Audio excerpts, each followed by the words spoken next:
আসসালামু আলাইকুম। ড্রাইভার প্রভাইডার বিডির ভালো ড্রাইভার ভালো মালিক সিরিজের ৬০তম পর্বের বিষয় হলো গাড়ির ছোটখাটো সমস্যা হলে মালিককে কিভাবে জানাবেন?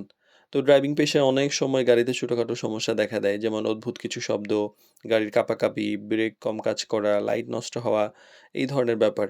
অনেক ড্রাইভার মনে করেন যে এটা ছোট সমস্যা বলার দরকার নেই বা ঠিকমতো চেক করেন না বলে চোখে পড়ে না। কিন্তু এই ছোট সমস্যায় পরে বড় ক্ষতির কারণ হতে পারে।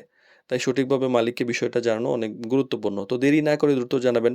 সমস্যা দেখলেই দেরি করবেন না। যত দ্রুত সম্ভব জানিয়ে দিন এবং সমস্যা বড় হওয়ার আগে ব্যবস্থা নেওয়ার ব্যবস্থা করুন। স্পষ্টভাবে ব্যাপারটা বলুন। অস্পষ্টভাবে না বলে পরিষ্কারভাবে বলুন। যেমন, "স্যার, ব্রেকটা একটু সফট মনে হচ্ছে, কম কাজ করছে। গাড়ি চালানোর সময় সামান্য শব্দ হচ্ছে।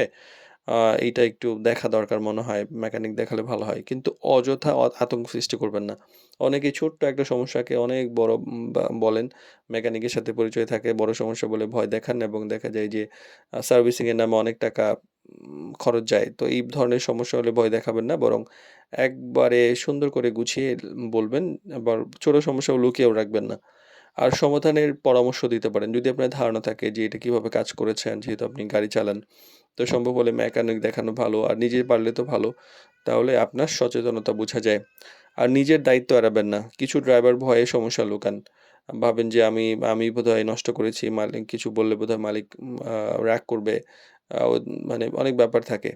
তো মানে ভাবেন যে নিজের ঘাড়ে দোষ পড়বে। এই ক্ষেত্রে একটা সমস্যা হয়। তো মানে আগেই জানানো দায়িত্বশীলতার পরিচয়।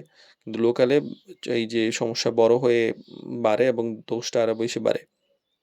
আর এইটা আসলে কেন গুরুত্বপূর্ণ? কারণ ছোট সমস্যা বড় হওয়ার আগে যদি সমাধান করা হয় তাহলে মালিকের খরচ কমে, গাড়ির ক্ষতি কম হয়, মালিকের একটা বিশ্বাসযোগ্যতা বাড়ে।